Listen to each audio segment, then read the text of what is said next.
Welcome back to another episode of What's the Word, Dallas. Good to be with you as we are continuing in this series. This is one of our longer series. It really is. I was thinking about that, and I was going, wait a minute, how many do we have? It's 7 total, and this is number 6, second to last. Wow. Second to last in the series. Okay. But I've loved the journey. I have too. I don't use that word as a pun. I really have enjoyed. I tell you, I have enjoyed it because I don't know if you've noticed, but I kind of sneak into the back of your class on Sunday mornings. Sure, yes, I have noticed that, yeah. I just kind of sit in the back and then the sermon series on top of it. Yes. And it is, it's so reassuring to have all of these different building blocks connect everything because what we talk about here on Thursdays, sometimes it hits before the sermon and a little bit, it hits a little bit before the sermon, before the class. But then when I sit in on the class and then I'm listening to the sermon, all of these different light bulbs are going off. Yes. And all of the pieces are falling into place. And for our listeners, it's a little backwards, right? It's because it's either sermon and class or class and sermon and then the podcast. And then the podcast. But hopefully the same thing is happening. Yes. Yes. Getting to see all the different lights come on, all the different dots connect. Yeah, I'm loving it. Yeah. Oh, McDonald's. Yeah. Will they know? I have not had lunch. Will they know? So they will know our Christians by our love. The question is, will they know? So we've been talking about love and what love looks like. And today we're on the topic of love assumes the best. And we're going to pause for a reflective moment on that statement. You know what? Before we get into this, let's go to Psalm. That's a good place to start. I'm going to need to. Dallas I'm going to need to get grounded. Yes.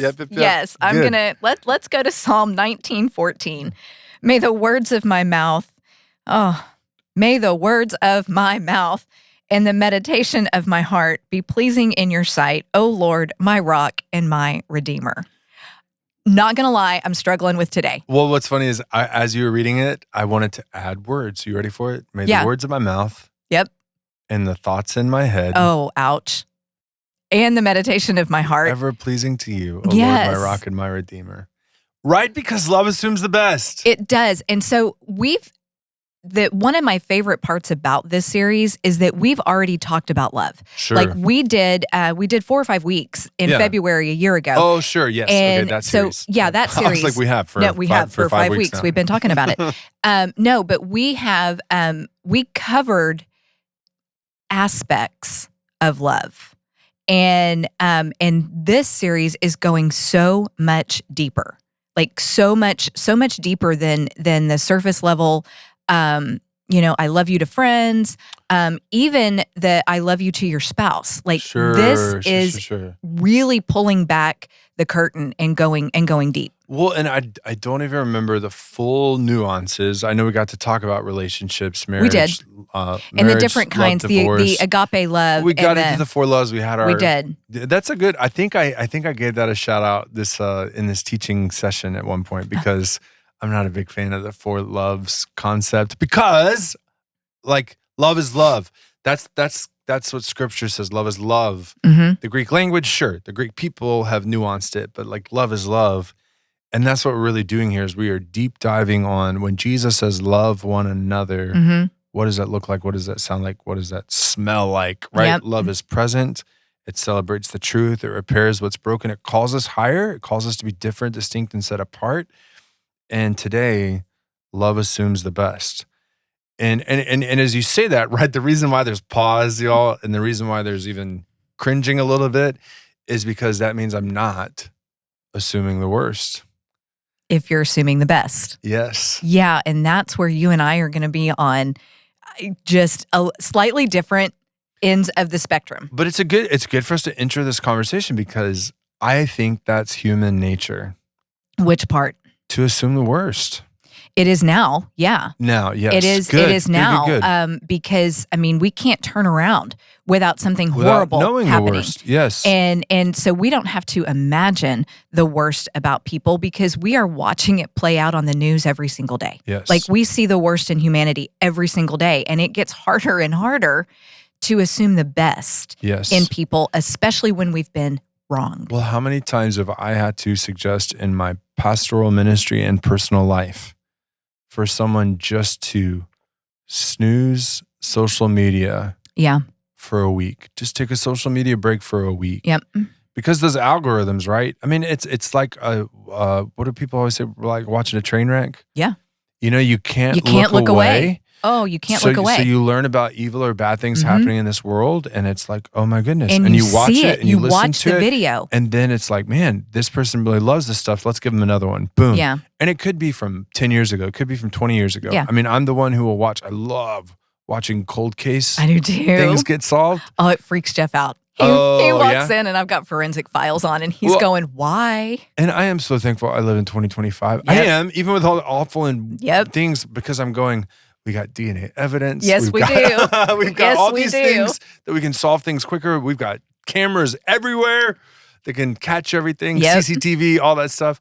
But then there's this side that, because you see all that, because you see the worst of humanity in our shows, in our movies, in our news stories, you experience it on a personal level when you hear about brokenness and relationships and families and all of this.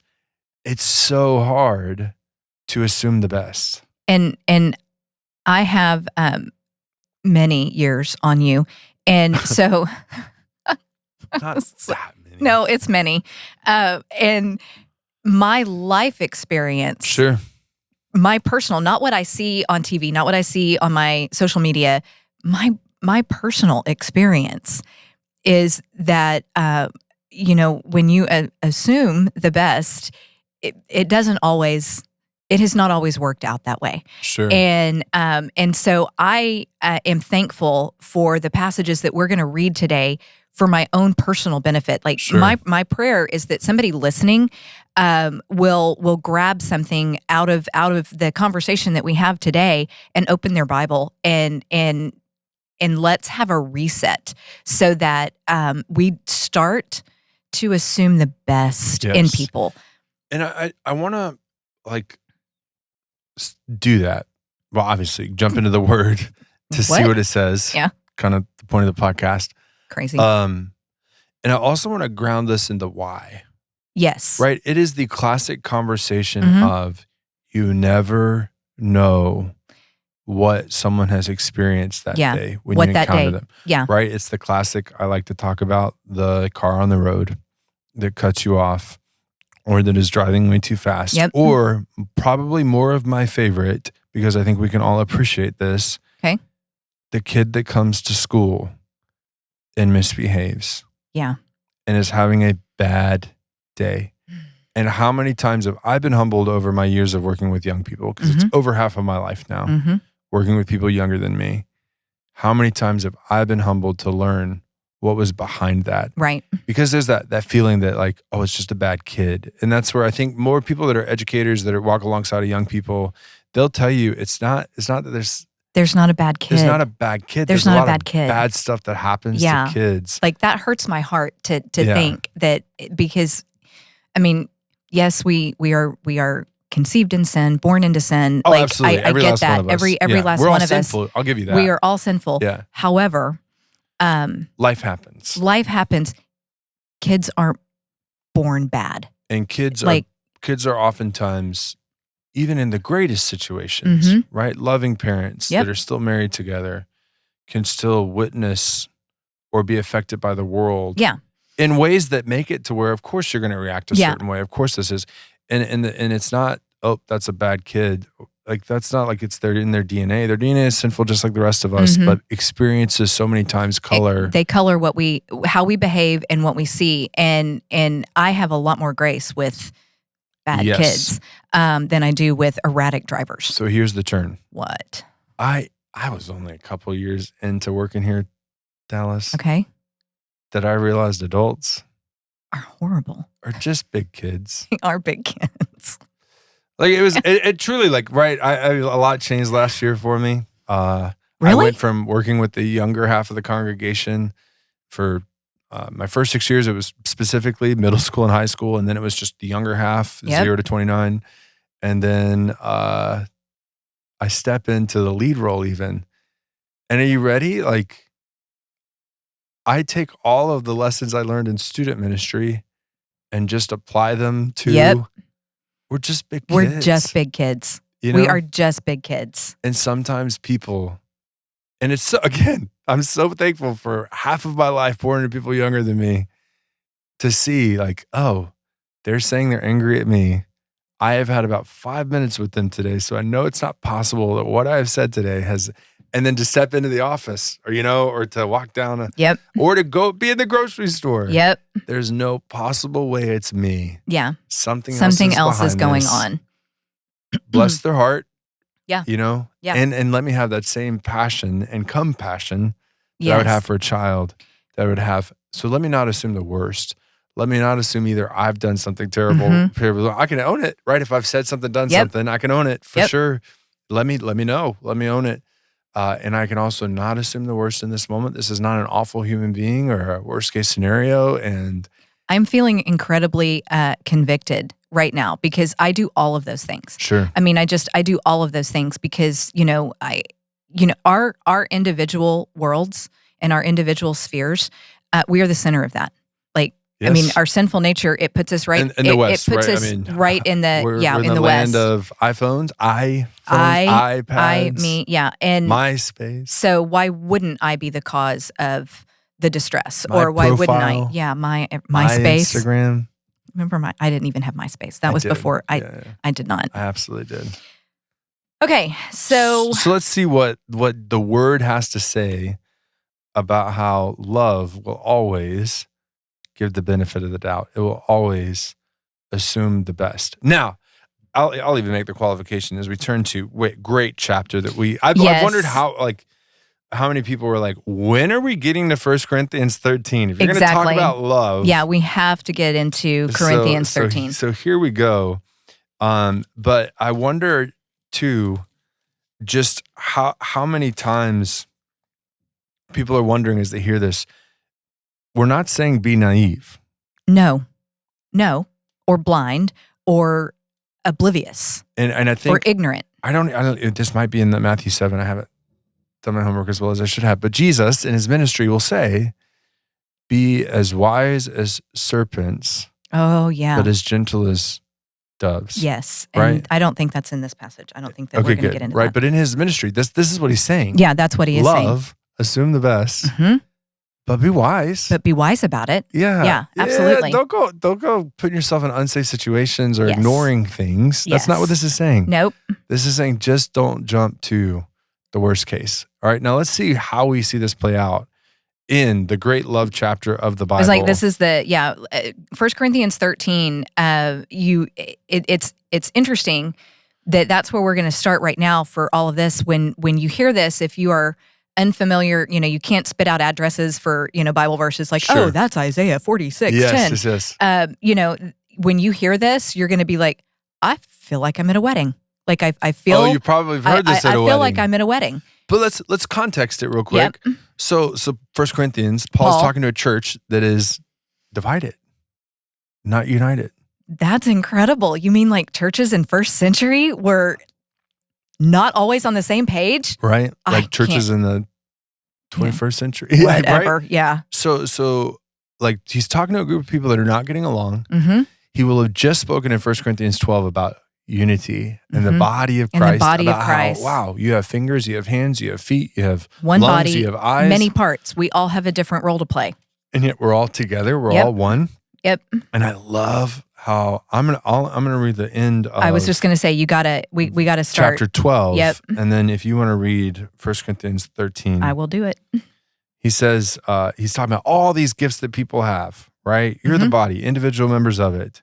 God's appointed these in the church. All these kind of gifts. Are all apostles? Are all prophets? Are all teachers? Do all do miracles? Do all have the gifts of healing? Do all speak in other tongues? Do all interpret? And the rhetorical answer is no. No.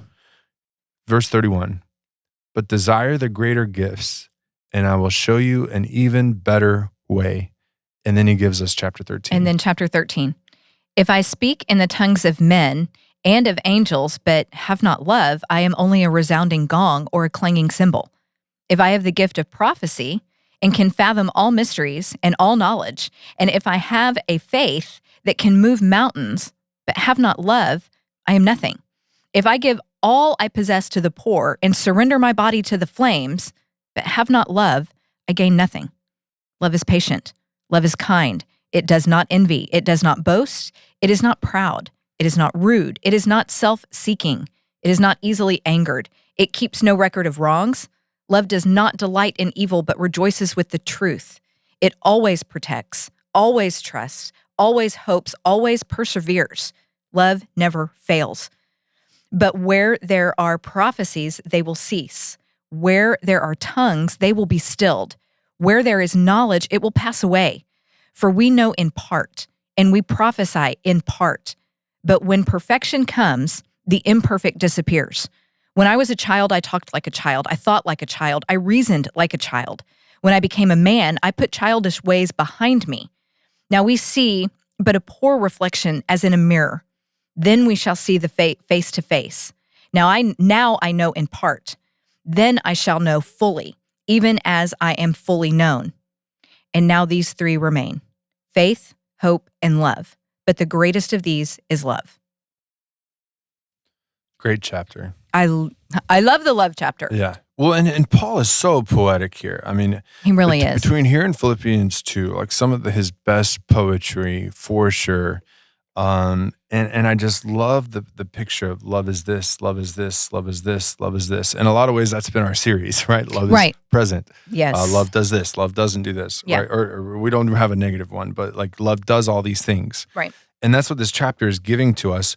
But I love and it's interesting, the translation difference. I want to know that. Nuanced. Yeah. So I have love is patient, love is kind, love does not envy, is not boastful, is not arrogant, is not rude, is not self-seeking, is not irritable, does not keep a record of wrongs. Love finds no joy in unrighteousness, but rejoices in the truth. 7 was where there's huge translation differences. It bears all things, believes all things, hopes all things, endures all things. Love never ends, right? And it goes to this whole, but it was interesting on that verse 7, like all the different nuances behind it, right? And yes, the meaning has not changed. Sure. Like the meaning, I want to be very clear, Good. because the meaning of these verses is unchangeable. It's the manner in which they are said. Yes. And it gives you just a little bit of further explanation. That's why I encourage you to when you settle down into a passage, to look at some other translations. Sure, yeah. And go with one that you're comfortable with and you're familiar with and you understand the language, and then switch over to something else, and just see, because it helps us process a little bit better. If that makes sense. Does that make sense? But I love what verse 7 challenges us to do, right? And I'll give you this too. We'll come back to verse 7. I thought it was so interesting. Pastor Chris Singer, who used to serve here, he loved going to 1 Corinthians 13 and saying, okay, something along the lines of, I don't remember if it's John 13:35, but Jesus says, by this all people know that you're my disciples if you have love for one another. So we're called to love, no doubt, right? He summarizes the law. Love the Lord your God with all your heart, soul, mind, and strength, and love your neighbor as yourself. So he would turn to 1 Corinthians 13 and say, so if you're called to love, that's who God made you to be. Can you replace the word love with your name? Nope. As you read through. Mm-mm. Right? I remember him saying that. Yeah. That's powerful. That is so convicting. So starting at verse 4, this is where it really gets convicting. It hurts. Lee is patient. Lee is kind. Lee does not envy, is not boastful, is not arrogant, is not rude, is not self-seeking, is not irritable, and Lee does not keep a record of wrongs. Lee finds no joy in unrighteousness, but Lee rejoices in the truth.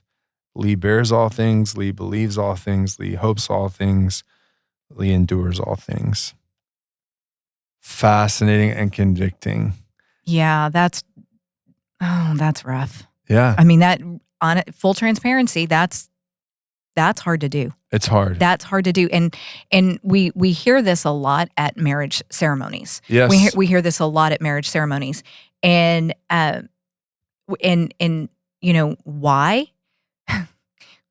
Because marriage is a team sport. Like it is, Yeah. it is going to require Oh, yeah. all of your different parts to be for two to become one. For two to I mean, become it's gonna one. two It is distinct lives and to figure it out. And you have Yeah. to, you fit together like puzzle pieces. Yes. And there's give and there's take. Yep. And these verses right here, these, what is it, 4 verses, 3 verses, they embody all of the things that you are going to struggle with in a marriage. Why? Because the enemy wants that enmity between the two of you. He does not want us to be on the same page. He does not want us to be patient with each other. He does not want us to always be kind but to I'm gonna each say, other. Dallas, and this is true of living life in this world. It is.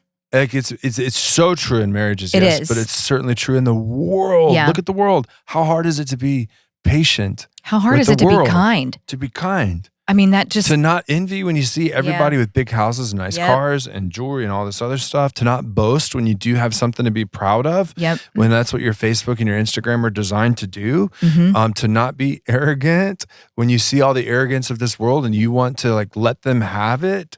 To not be rude, to not be self-seeking, like, well, everybody else is, so why shouldn't I be? To not be irritable when there's so much stuff in this world to be irritable. To not keep a record of wrongs. That doesn't feel like justice. I have a notebook. Yeah. No, I mean, that's not going to work. And as Paul moves through the chapter and he talks about this, we are living in a poor reflection. It's like we're trapped in a stained glass window, where you can see through it, but the images on the other side are distorted. Sure. And so we can try our best and we can put our best spin on, on all of, we can insert our name in, verses 4 through 7, and we can try that, but it's still going to be distorted. And until we are made whole. Sure. Well, all things are made all whole. Things right? are made that's all verses things are 8 made through whole. 13, yeah. And the very end of the chapter, and now these 3 remain: faith, hope, and love. But the greatest of these is love, because when Jesus comes back, or when we close our eyes here and we wake up in eternity, we no longer need our faith. Yes. Because everything that we had faith in has been realized right in front of us. We don't have to hope that our faith is right. The only thing that we get to take with us is love. Right.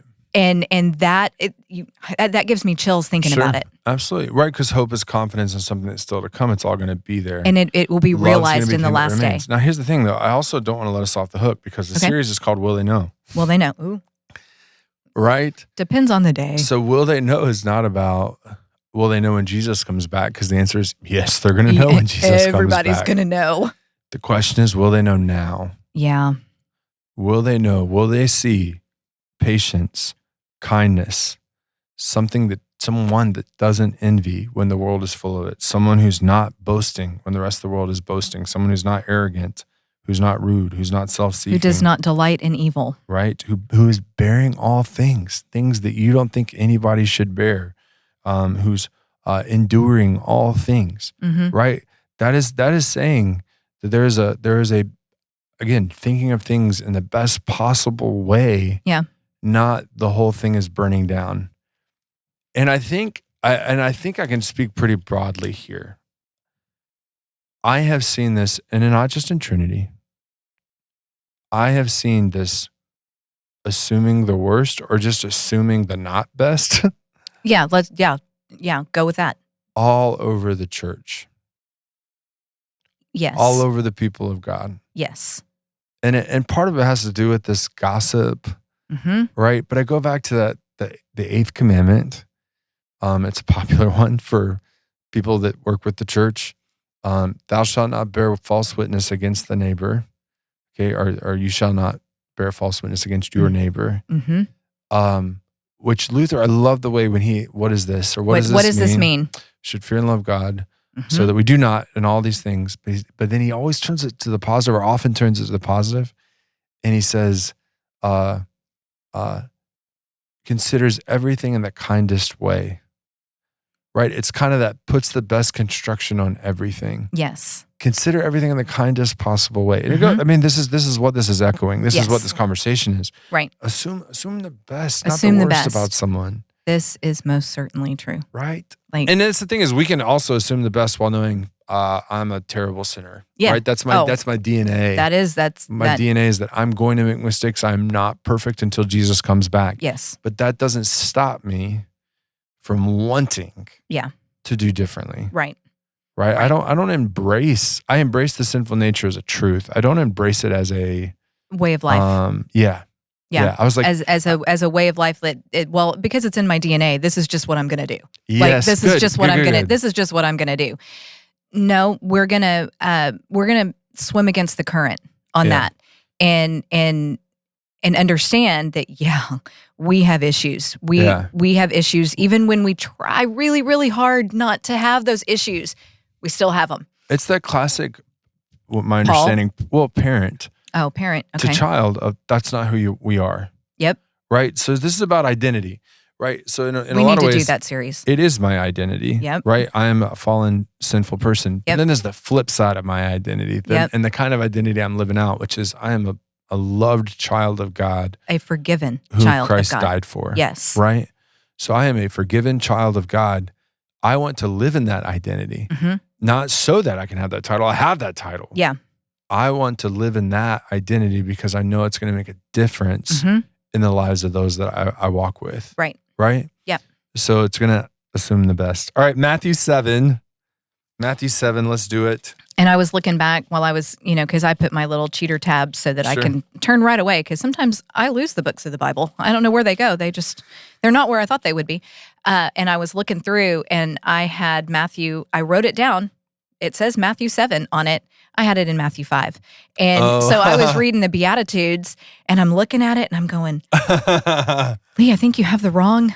He's lost his mind. I'm not seeing totally the connection, but I'm just going to go with it. And then I looked back at what maybe he had a hard day. And I looked at what I had written down and went, oh, wow.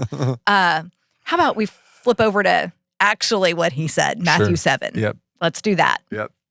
Matthew 7, a Sermon on the Mount, coming to the end of the Sermon on the Mount. So Jesus has given this great, big, wonderful teaching time out there, and he's going to talk about judgment.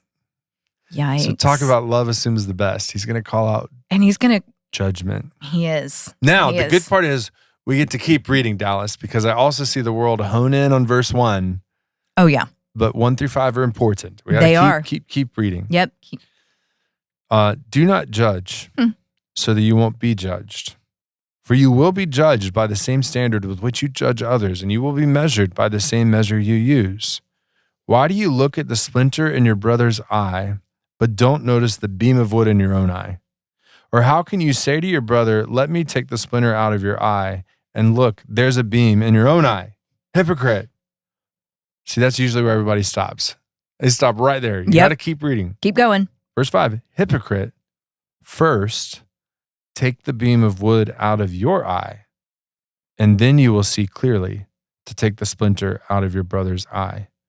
Don't give what is holy I don't have to keep reading. Don't give what is holy to dogs or toss your pearls before pigs, or they will trample them under their feet and turn you and tear to pieces.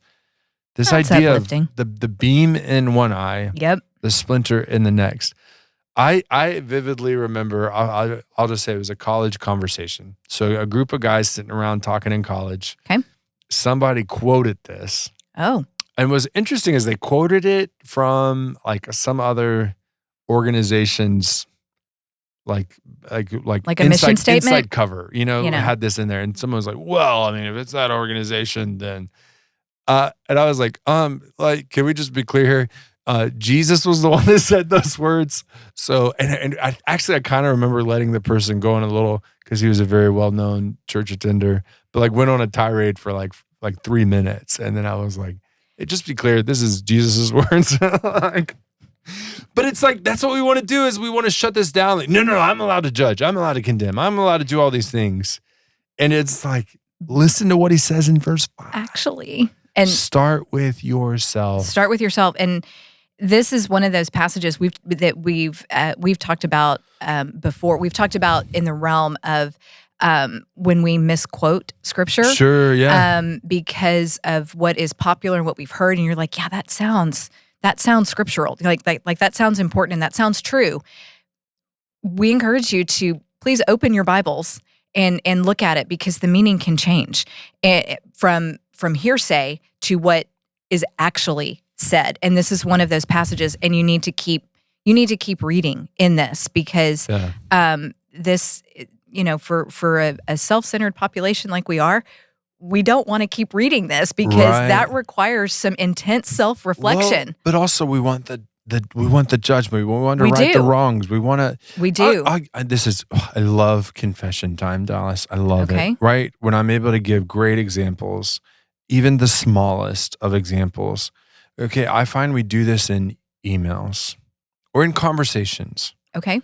Right? So this week, I remember getting an email. Okay. Of, some other conversation through some other platform that we had, blah, blah, blah. And it was basically like, hey, I need some help because this person used this word and that's not really what we said we're doing. Well, I go back and I look and I feel like I spent a good 10 minutes and I'm processing and I'm like, I don't see that word.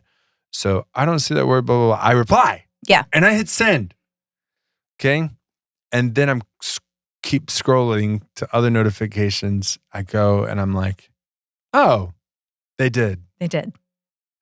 Like, how often do we feel like we have the answer? Yep. We know. And this passage, this teaching from Jesus is teaching us, humble yourself. And it's going to go back to a quote that I like to use that I got from a TV show. Be curious, not judgmental. Oh, that's a good. Be curious, not judgmental. And fans of the show will know where it's from. I do not. I can't recommend it officially. Okay. Yeah, that's fine. We'll talk later. It's good. And it's a good quote to live by, because what it's saying is, be humble. Okay, Lee, cool. Be proud of yourself. You did 10 minutes of research. Way to go. This person spent the time to notice something, draft something. You read through that. Maybe you're missing something. Hey, can you help me? I think I've looked in the wrong place. I'm on this and this and this and this. And how many times do you either get humbled in a moment like that, or see someone get humbled in a moment like that? It's usually me being humbled, right? Because I jumped to the wrong conclusion. Well, we always want to fix things. That's what I see. I see it in and parents. Right now. And right now, because this instant gratification, like, I want to do it right now. I'm going to check it off my list, and I'm gonna be right. Like, I'm gonna be right in this, and then it. In which episode did we talk about love is present? Right, is present, and sometimes that presence takes longer than a few clicks or a few seconds. I will often say I love questions. I also think you love to pop quiz me. I love questions though too, because they help me to be curious, to stop in a moment and to learn, and to learn as much as I possibly can. Yep. So I can then appropriately respond. Yeah. And again, I kind of said parents love to fix, parents love to jump to the conclusion. Kids do the same thing. Like, how many times do you get one of those moments in life where you see a kid is like going off on a parent, and then you hear the parent go, "Are you done?" Or you see it, and I say you see it. Like, I feel like TV shows do a good job of presenting these moments, and it's one of these like, the kid has the total wrong perspective, or the parent has the total wrong perspective, and then they get "Are you done? Okay, let me tell you how this really happened," and then it's like, oh, and it's so humbling. Jesus is saying, humble yourself first. Yeah. Take a look at yourself. Do you have a beam sticking out of your eye? Take the plank right out before you try and go do the work, and then go. Yeah. And gently. And I love that he uses the illustration of a splinter. Because like, if you've ever taken a splinter out, then you know how that calm, makes me shiver. How careful, how precise you need to be, and how slow, right? Nobody goes to take a splinter out by going, oh, phew.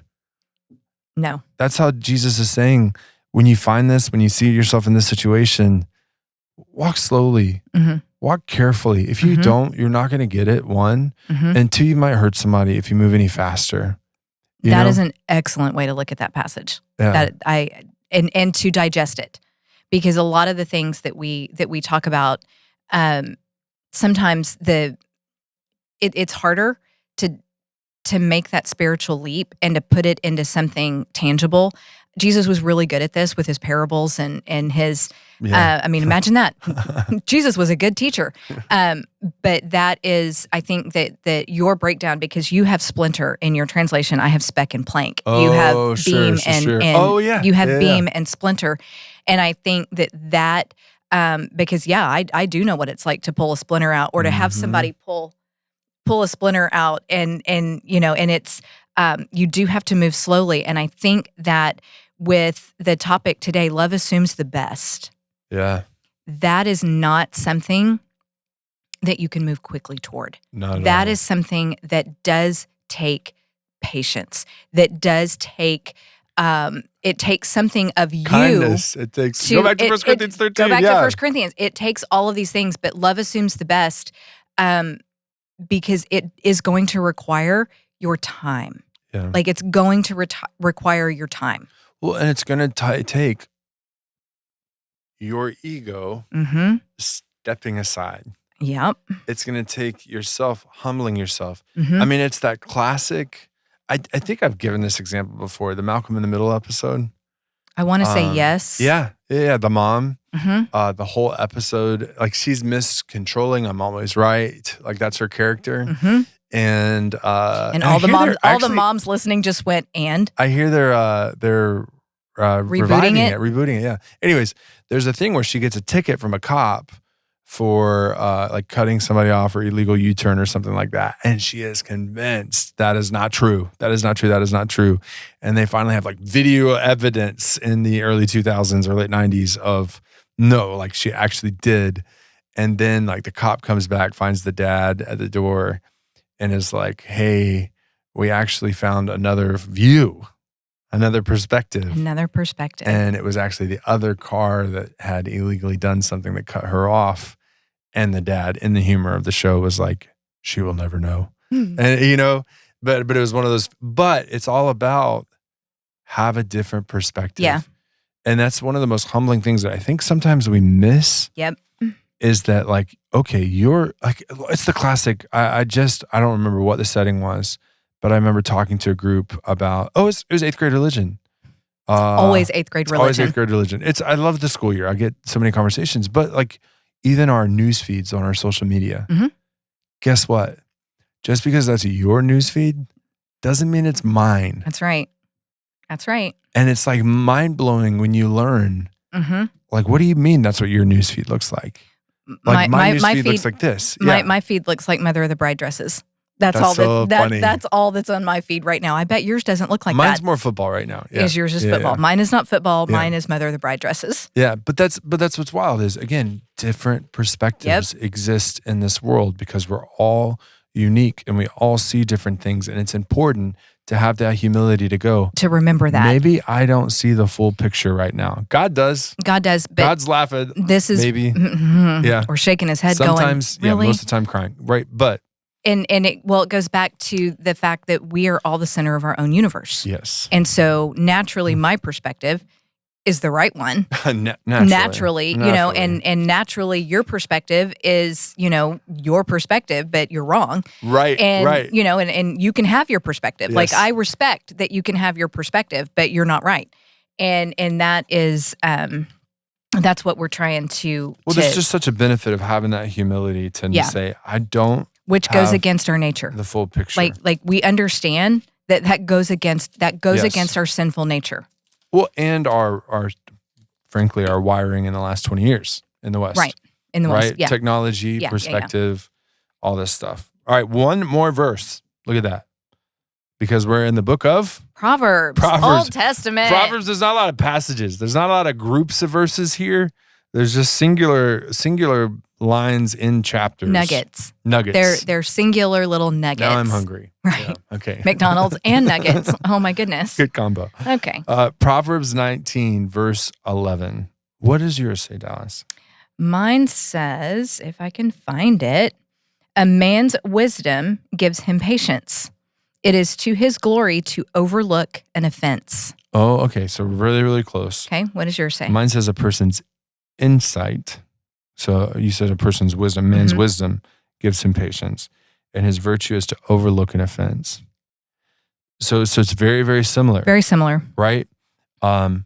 Overlooking an offense is slowing down. Yeah. Okay. A man's insight gives him patience. It's going back to the splinter. It's the patient thing, and and that's the splinter and 1 Corinthians 13. Love is patient. Wild how these all tie together. Yes. Well done. Crazy. It's well like done, there's sir. some grand author of all things. No way. Right? So patience helps us to overlook an offense. And again, it's not saying ignore. Be wise. Yeah. Make wise decisions. Be sharp in your mind, but be patient and do it with kindness. And ultimately, people will see love. So I was nestling down in Proverbs, and I'm looking at this, and I'm going, okay, this is very proverby. Like it's totally a proverb thing. What else can we pick up from this? Because if you're what is it? It's we need to overlook an offense. Okay, well, I jumped backwards to 2 Samuel, but I jumped naturally. Shocker! I went back to the Old Testament to find something. And David is really good at. I mean, there's just so many examples of all of the things that we can do, should do, and what not to do from David's life. But I jumped up to James. And James 1:19 kind of elaborates on this proverb, this verse from Proverb. James 1:19 says, "My dear brothers, take note of this. Everyone should be quick to listen, slow to speak, and slow to become angry." And that is countercultural. Yes. Like it is countercultural, because when somebody is speaking to me, and I get a thought in my head, I want to jump in and say whatever stray thought just popped into my head. But we need to be quick to listen to the whole thing. Absolutely. Slow to speak and slow to get angry. And so if we're overlooking an offense, that means that we have really stretched out some time. Yes. To pay attention in the moment, to think about things, and to filter whatever is going on in this moment, to filter it through Corinthians. Yes. Filter it through 1 Corinthians 13. Love is patient. Love is kind. Yeah. Love keeps no record of wrongs. It means you're asking the question, how can I be more patient as I react? How can I be kind in my response? Kind in my response. And not just jump to the first thing that pops into my head. Stabbing, belittling, all the things I want to do. All the things that come natural to us. So we understand that that throughout this series, we have talked about, will they know? Will they know we are Christians? Will they know we are disciples, followers of Jesus by our love? Yes. These are all actionable items. And honestly, they go against our nature. Yeah. Like they go completely against our human sinful nature. And so that we have to finish the thought. Like we have to finish the thought. We have to be in the moment and try and filter things through a lens of patience. Yes. First and foremost, patience. Well, I think it's all possible. It's all possible that countercultural, counternatural response is all possible because of Jesus. Yeah. Right? Yeah. Jesus shows us patience. He shows us kindness. And he has this beautiful gift of forgiveness. Yeah. That transformed our lives so that even in the worst situations, which is the scandal of Jesus, even in the worst situations, we can be patient in the moment, not rushing to condemnation or judgment, because especially when we hear, "I'm sorry," or "Will you forgive me?" or "I confess," we respond with the same thing that we've been given, and we say, "I forgive you." Right. Now, that doesn't mean, again, we're living in naivety. We're not naive. Right. No. And we're not doormats. Yes. And we're, but we are. But we do respond in love. Yes. Love. Right? Yeah. That's what's wild about all this. It's so good, right? Because ultimately, love gives the benefit of the doubt. It assumes the best, not the worst. Not the worst. And even when we're faced with the worst, though, right? When that comes to be with our slow time, that this wasn't a speck, this was a big deal. We do have this grace and this forgiveness, and we can go back a couple episodes and work on what it means to repair something that's broken. Right. Right? Yep. But it's going to take patience. It's going to take kindness. Mm-hmm. It's going to take the gentle hand. Yes. In order to actually let love be what people see. And when you're in a situation like that, I encourage you, please don't forget to ask for help. Oh, yeah. Because Jesus is available. Like, he's available. And he hears us when we whisper his name.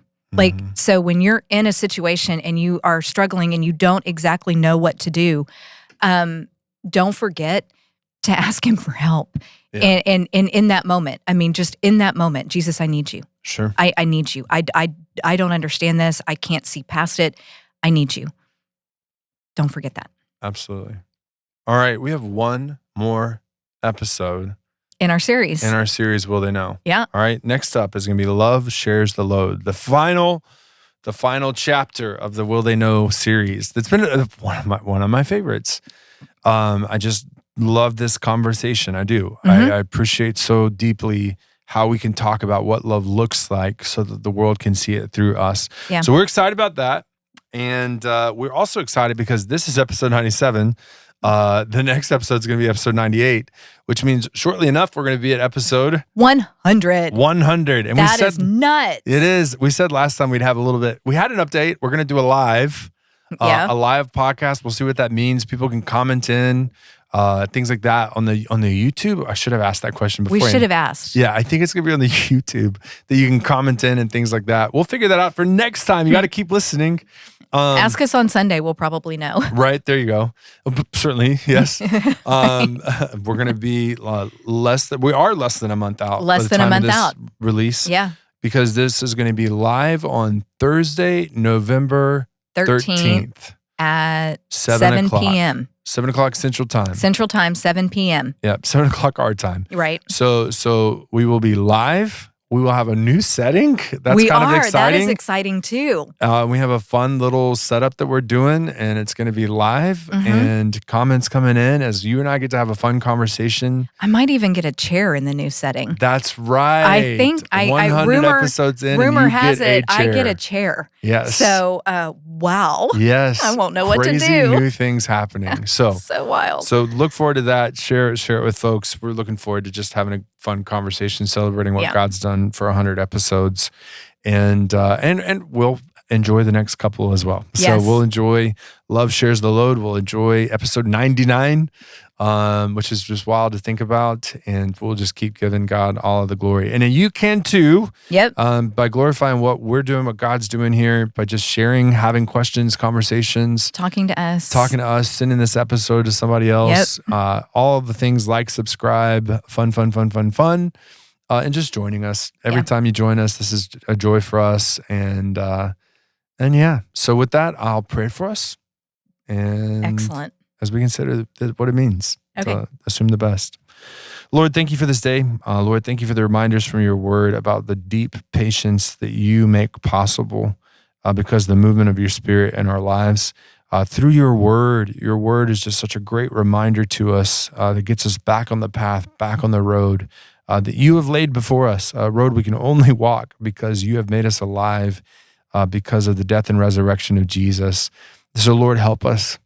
Help us to truly examine ourselves, to find that humility, to see the fullness of our mistakes, not in a way that condemns us, but a way that frees us, because we know as we see the depth of our mistakes, we also see the depth of your grace and forgiveness for us, and allow that to free us and humble us in our interactions with others, that we can assume the best, that we can give the benefit of the doubt in situations, that we can remain calm under pressure and in circumstances and ask questions and not lose ourselves, and in so doing, lose our witness and lose our relationships with other people because Satan is trying to sow impatience and anger and division all the time.